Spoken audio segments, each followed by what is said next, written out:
Welcome back to Combust Astrology.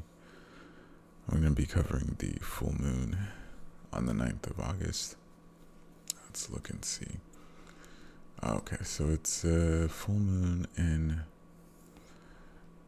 Aquarius. It's been a while since we had one of those. Oh my gosh, I've actually covered a full lunar cycle of everything.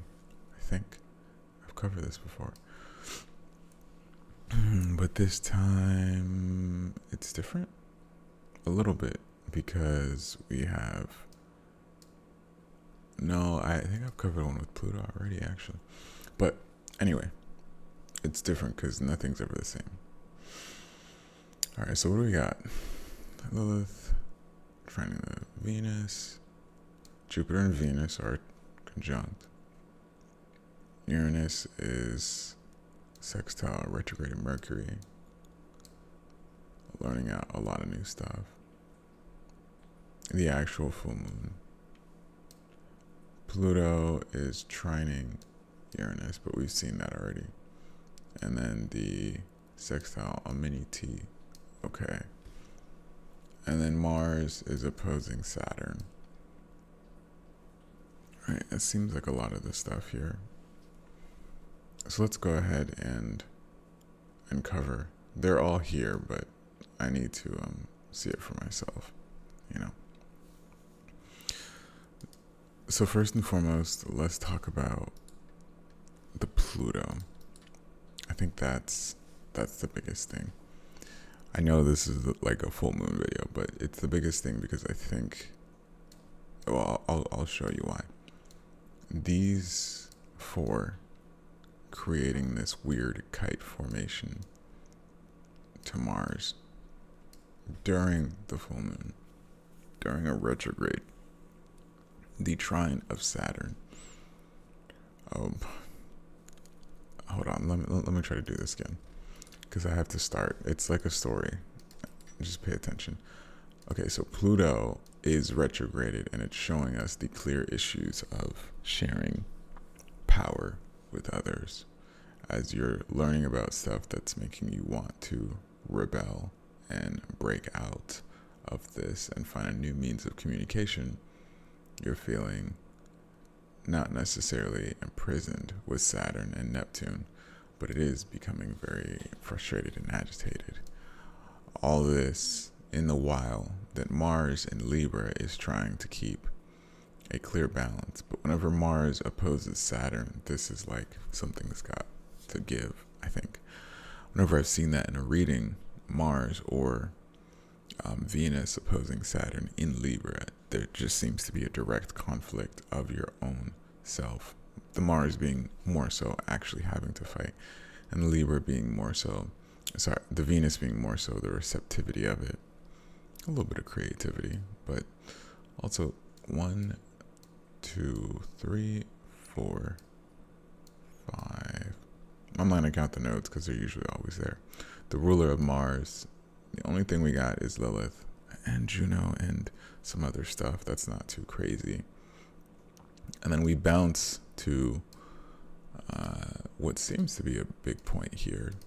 The retrograding of Mercury to Libra, right? It almost feels like Venus when it was in retrograde a few years ago. But what do I want? What am I saying? What am I sharing? Along with this sextile to Uranus, which is like, what am I learning? What am I breaking out of?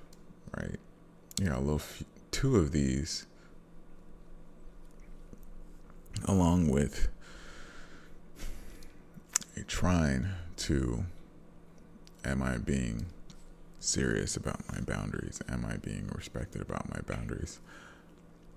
Now, the full moon in this chart compared to the new moon that previously happened seems more so about, when we had the new moon, there was also a retrograde in Mercury closer when all the planets were here.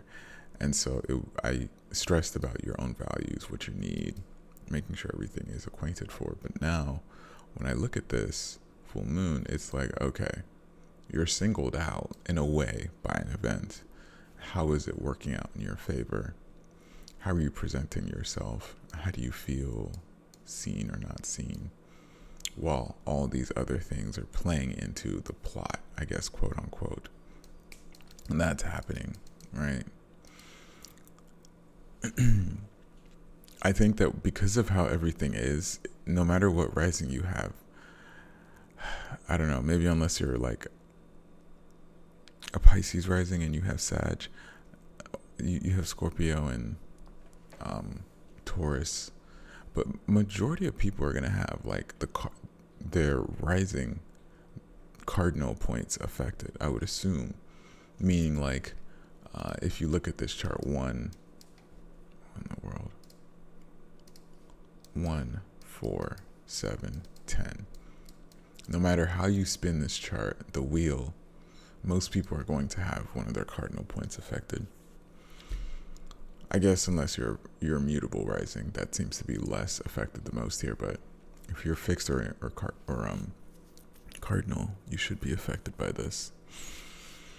Now, what are our saving graces with this? I want to say Jupiter and Venus are trine, but they're still trining Lilith and Scorpio. So, there's stuff that's being found. And I think that Jupiter having a looser trine to the North Node during this predicament it's